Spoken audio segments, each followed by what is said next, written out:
এখানে এসে যোগীরাজ বলে যাবে আমাকে ভোট দাও, আমার যদি জিতে যায় এখানে গো হত্যা বন্ধ করব। আমি কষ্ট, আমি বলছি এটা কি তোমার বাপের জায়গা, তুমি গো হত্যা বন্ধ করবে? এই হচ্ছে হিন্দু লোক। গো হত্যা আমরা বন্ধ করব না, আমরা করব বলছে। কেন? যেহেতু ধর্ম জানে না। আমাদের সনাতন ধর্মের পূজনীয় হচ্ছে গাভী। গাভীকে আমরা পুজো করি কেন? গাভী হচ্ছে আমার মা। গাভী হচ্ছে আমার মা। আমার নিজের মা থেকে গাভীর গুরুত্ব বেশি। কিন্তু আমার মা আমাকে 1 বছর কি 1.5 বছর দুধ খাইয়েছে, কিন্তু গাভী সারা জীবন আপনি গাভীর দুধ খাবেন, সারা জীবন। সেই গাভীকে হত্যা করলে মহা পাপ হয়। আপনি হয়তো হত্যা করছেন না, কিন্তু আপনি কাউকে হত্যা করতে উৎসাহিত করছেন। সেই জন্য এই পাপ ছাড়বে না। এই পশ্চিমবঙ্গের কপালে যে কত কষ্ট আছে চিন্তার বাইরে। মহাভারতের বনপর্বে আছে যে রন্থিদেবের হেঁসেলে রোজ 2000 গরু রান্না করা হতো। মহাকবি কালিদাসের মেঘদূতের 46 নম্বর শ্লোকে এই উপাখ্যানটার বিস্তারিত বর্ণনা আছে। বিরোধীরা বলেন যে কেন্দ্রের শাসকের কল্যাণে এই যুগে জন্মালে মহাভারত দূরে থাক, রন্থিদেবের নাকি ভারতেই স্থান হতো না। আবার এর উল্টো ছবিটাও আছে। নবজাগরণের বাংলায় ডিরোজিওর অতি উৎসাহী ছাত্ররা গোমাংস খেয়ে যখন হাড়গুলো ব্রাহ্মণ পূজারীদের গায়ে ছুঁড়ে মারতেন, সেই অশিষ্ট আচরণে নাকি স্বয়ং ডিরোজিও কষ্ট পেয়েছিলেন।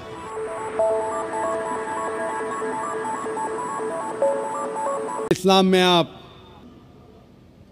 जानवर का कत्ल करते हैं, आप नॉनवेज खाते हैं, हिंदू धर्म में इसकी ममानियत है।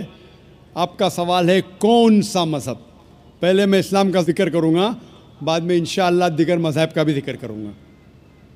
जहाँ तक कि इस्लाम का सवाल है, एक मुसलमान बहुत अच्छा मुसलमान रह सकता है प्योर वेजिटेरियन बन के भी। इस्लाम में ज़रूरी नहीं है कि आपको नॉनवेज खाना चाहिए, फ़र्ज़ नहीं है। और आप जानते हैं कि ये हमारा दूसरा कॉन्फ्रेंस है इस बड़े मैदान में, सुमैया ग्राउंड में। लास्ट ईयर ये सुमैया ट्रस्ट है, माशाल्लाह बहुत अच्छे लोग हैं। 1 हफ़्ता पहले कॉन्फ्रेंस के पहले कहा कि हम नॉनवेज में नहीं मानते, आप नॉनवेज इस मैदान पे सर्व नहीं कर सकते। हमने कहा कि हम 9 महीने पहले बुक कर चुके हैं, 1 हफ़्ते पहले आप बोलते ऑलरेडी स्टॉल दे चुके, ये नामुमकिन है। तो उनने अल्हम्दुलिल्लाह सुम्मा अल्हम्दुलिल्लाह हमारी बात रखी और लास्ट ईयर हमें नॉनवेज खाने की इजाज़त दी। इस साल जब हमने बुकिंग की, पहले शर्त लगाई कि इस मैदान में नॉनवेज सर्व नहीं होगा। हमने कहा ये आपका ख्याल है, हम आपके ख्याल की इज्जत करते हैं, क्योंकि इस्लाम में नॉनवेज खाना फ़र्ज़ नहीं है। इसीलिए आप देखेंगे फूड कोर्ट में भी नॉनवेज सर्व नहीं कर रहे। हमारे जो मुकर्रिरीन हैं, इस्लाम के विद्वान हैं, उनको भी हमने कहा, हमने माजरत चाही कि इस ग्राउंड पे हम आपको नॉनवेज नहीं सर्व करेंगे, क्योंकि ये मुसलमान की ज़बान है। हम जब ज़बान देते हैं उसका पालन करते हैं। आपका सवाल, जैसे मैंने कहा कि मुसलमान को नॉनवेज खाना फ़र्ज़ नहीं है, लेकिन क्योंकि अल्लाह सुब्हानहू व तआला ने हमें इजाज़त दी है।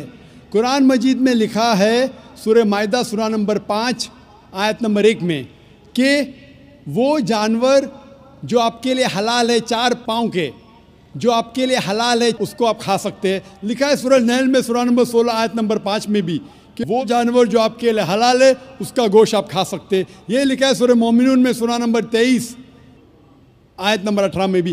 कई जगह लिखा है कि आप हलाल जानवर का गोश्त खा सकते हैं। जब कुरान मजीद में हमारे खालिक, हमारा रब, हमारा अल्लाह सुब्हानहू व तआला परमिशन देता है तो हम क्यों ना खाएं।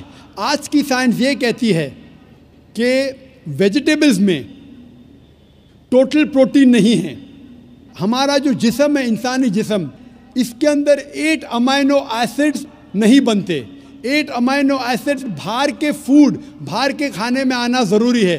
कोई भी वेजिटेबल दुनिया में नहीं है जिसमें सारे 8 अमाइनो एसिड मौजूद है।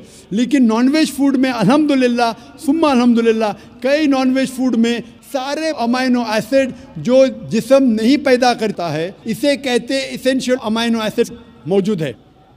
इसे कहते हैं टोटल प्रोटीन। आज की साइंस ये कहती है कि non veg food is nutritious, it is full of protein. और हम जब तहकीक करते हैं तो हमें पता चलता है कि जब हम हर्बीवोरस एनिमल को देखते हैं, गाय, भेड़, बकरी, ये सिर्फ वेजिटेबल्स खाते हैं, सिर्फ घास फूस खाते हैं। जब इनकी दांत को हम देखते हैं, इनके दांत दे आर फ्लैट टीथ, इनके चपटे दांत है। ये सिर्फ भाजी खा सकते, गोश्त खा ही नहीं सकते। जब हम मांसाहारी जानवर को देखते हैं, शेर बब्बर, चीता, हम देखते हैं इनके दांत को जब देखते हैं, इनके दांत नोकीले है, कैनाइन टीथ। ये सिर्फ गोश्त खा सकते, भाजी पाला नहीं खा सकते। लेकिन जब हम इंसान के दांत, आप अगर जाएंगे मिरर में देखेंगे, आईने में अपने दांत, मैं देखूंगा अपने दांत, तो पता लगता है कि खुदा ने हमें चपटे दांत दिए, फ्लैट टीथ, उसके साथ साथ नोकीले दांत दिए, herbivorous teeth and carnivorous teeth. अगर ईश्वर चाहता था कि सिर्फ मैं भाजी पाला खाऊं, तो ये नोकीले दांत क्यों दिए? गोश्त खाने के लिए। आज की साइंस कहती है डाइजेस्टिव सिस्टम जो है, जो शाकाहारी जानवर के डाइजेस्टिव सिस्टम है, वो सिर्फ वेजिटेबल्स डाइजेस्ट कर सकते हैं, भाजी पाला, गोश्त को डाइजेस्ट नहीं कर सकते। लेकिन जो कार्निवोरस एनिमल्स है, कार्निवोरस जानवर है, लायन, टाइगर, लेपर्ड, वो सिर्फ गोश्त को डाइजेस्ट कर सकते, भाजी पाला डाइजेस्ट नहीं कर सकते। इंसान का डाइजेस्टिव सिस्टम है, इसमें स्मॉल इंटेस्टाइन है, इसमें लार्ज इंटेस्टाइन है। ये भाजी पाला भी डाइजेस्ट कर सकती है, गोश्त भी डाइजेस्ट कर सकती है। अगर खुदा चाहते थे कि सिर्फ हम भाजी पाला खाए, तो नॉनवेज फ्लैश डाइजेस्ट करने का डाइजेस्टिव सिस्टम क्यों दिया? क्योंकि हम फ्लैश खा सके, गोश्त खा सके। बहुत से गैर मुसलमानों को ये गलत फहमी है कि उनके मज़हब में गोश्त खाना हराम है, और कई हिंदू समझते हैं कि उनके मज़हब में लिखा है कि गोश्त खाना हराम है। और आपने कहा कि हमारे धर्म में गोश्त खाना हराम है। भाई साहब, आपको आपके धर्म का इल्म कम है, इसीलिए मैं कहता हूँ कि हिंदुइज़्म जानने के लिए हिंदू की तरफ मत देखिए, हिंदू ग्रंथ का मुताला कीजिए। जब आप हिंदू ग्रंथ का मुताला करते हैं, लिखा है मनुस्मृति में चैप्टर नंबर 5 श्लोक नंबर 30 में, उसमें लिखा है कि ईश्वर ने कुछ जानवर बनाए खाने के लिए और कुछ जानवर को खा जाने के लिए। God has created some animals to eat and some to be eaten. अगर आप उस जानवर को खाते हैं जिन जानवर को खुदा ने बनाया है खा जाने के लिए, तो आप गुनाह नहीं कर रहे। If you are eating the animals who God has created to be eaten, you are not doing a sin. आगे जब पढ़ते लिखा है मनुस्मृति में चैप्टर नंबर 5 में, अध्याय नंबर 5 में, मंत्र नंबर 40 में, कि खुदा ने कुछ जानवर बनाए हैं कुर्बानी के लिए। अगर आप कुर्बानी में जानवर का कत्ल करते हैं तो आप गुनाह नहीं करते। आगे लिखा है मनुस्मृति में चैप्टर नंबर 5 मंत्र नंबर 41 में कि जानवर का कत्ल करना, जो जानवर खाने के लिए बनाए गए हैं, वो गुनाह नहीं है। इसी तरीके से कई जगह वेद में लिखा है कि ऋषि गोश्त खाते थे, जानवर को खाते थे। वक्त नहीं है डिटेल में बात करने का, लेकिन अगर आप महाभारत पढ़ेंगे अनुशासन पर्व चैप्टर नंबर 88, इसके अंदर युधिष्ठिर जो पांडव का एक भाई था, वो पूछता है भीष्म से कि हम यज्ञ में, पूजा में क्या खाना दे भगवान को, ईश्वर को, ताकि हमारे पुरखों को संतुष्ट मिले। तो भीष्म कहता है युधिष्ठिर से कि आप यज्ञ में अगर भाजी पाला देंगे तो हमारे बाप दादा 1 महीने के लिए खुश रहेंगे। अगर आप मच्छी देंगे 2 महीने के लिए, अगर आप खरगोश देंगे 3 महीने के लिए, अगर गोश्त देंगे तो 4 महीने के लिए, अगर आप बेकन देंगे तो 5 महीने के लिए, अगर परिंदे का गोश्त देंगे तो 6 महीने के लिए, अगर हिरन का गोश्त देंगे तो 7 महीने के लिए। पूरा मेन्यू है, माशाल्लाह बड़ा मेन्यू है।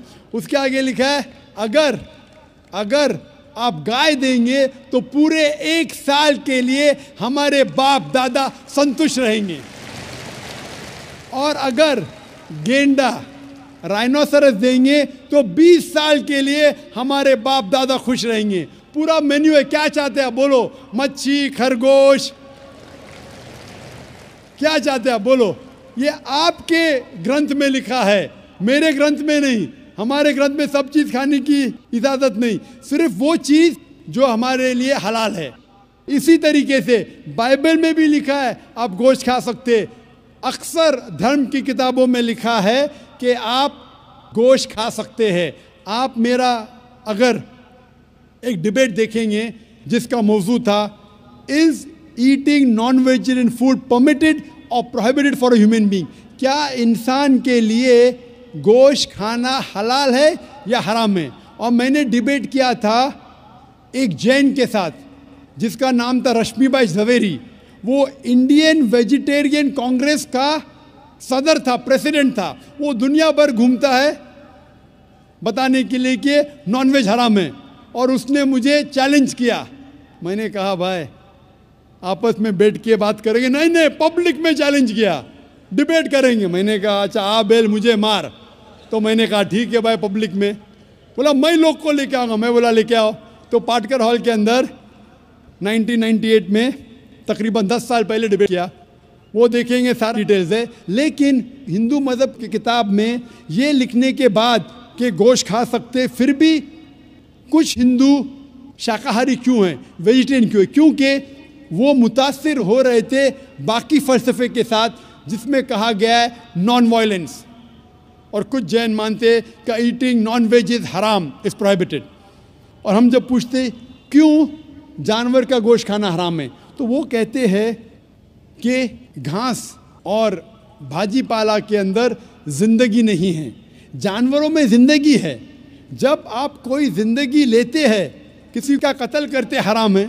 आज साइंस तरक्की करने के बाद पता चलता है कि वेजिटेबल्स में भी जान है, भाजी पाला में भी जान है। तो वो ज़रा अपनी फिलॉसफी को तब्दील करते। ठीक है, हम जानते हैं कि वेजिटेबल्स में जान है, लेकिन वेजिटेबल्स डोंट फील पेन, वो दर्द को महसूस नहीं करते। जानवर दर्द को महसूस करते, इसीलिए वेजिटेबल्स खाना गुनाह नहीं है, जानवर को खाना गुनाह है। अभी साइंस तरक्की करने के बाद हमें पता लगता है कि वेजिटेबल्स को भी दर्द होता है, लेकिन ये दर्द इंसान को सुनाई नहीं देता। वेजिटेबल्स भी अफसोस करते हैं, वेजिटेबल्स भी रोते हैं, लेकिन हमें सुनाई नहीं देता। तो अभी उनका फ़लसफ़ा बदल गया। वो कहते हैं अच्छा ठीक है, मानते हैं कि वेजिटेबल्स में जान है, वेजिटेबल्स को दर्द महसूस होता है, लेकिन वेजिटेबल के पास तकरीबन 3 सेंसेस है, जानवर के पास 5 सेंसेस है। इसीलिए जानवरों की जान लेना बड़ा गुनाह है बनिस्बत वेजिटेबल्स की। मैं कहता हूँ सिर्फ डिबेट के तौर पे, argument, for sake of argument, मैं आपकी बात मानता हूँ। क्या वेजिटेबल्स के 3 सेंसेस है और जानवर के 5 सेंसेस है। मैं उस शख्स से सवाल करता हूँ कि मान लो आपका छोटा भाई गूंगा और बहरा पैदा होता है, वो सुन नहीं सकता है, बोल नहीं सकता। जब वो बड़ा होता है तो एक इंसान आपके छोटे भाई का कत्ल करता है, क्या आप जाके जज से कहेंगे मी लॉर्ड इस कातिल को कम सज़ा दो क्योंकि मेरे भाई के पास 2 सेंसेस कम थे, वो सुन भी नहीं सकता था और बोल भी नहीं सकता था? आप उल्टा कहेंगे मी लॉर्ड जज इस कातिल को डबल पनिशमेंट दो, डबल सजा दो, वो तो मेरा भाई मासूम था, बेचारा सुन भी नहीं सकता था और बोल भी नहीं सकता था। इस्लाम में 2 सेंसेस कम या ज़्यादा के वजह से कोई खाना हराम या हलाल नहीं होता है। जो चीज़ आपके लिए तैयब है वो आप खा सकते हैं।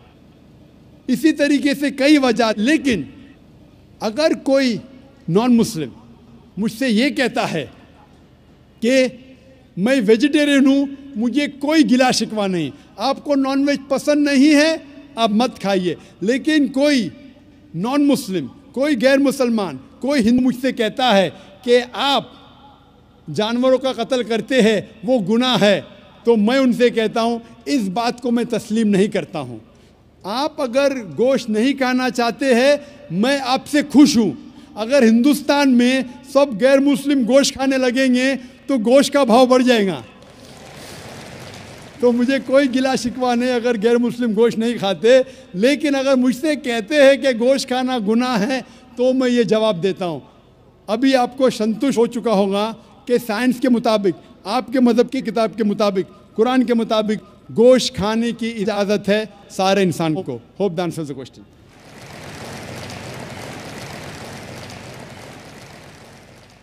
ख़वातीन के शोबे में अगर कोई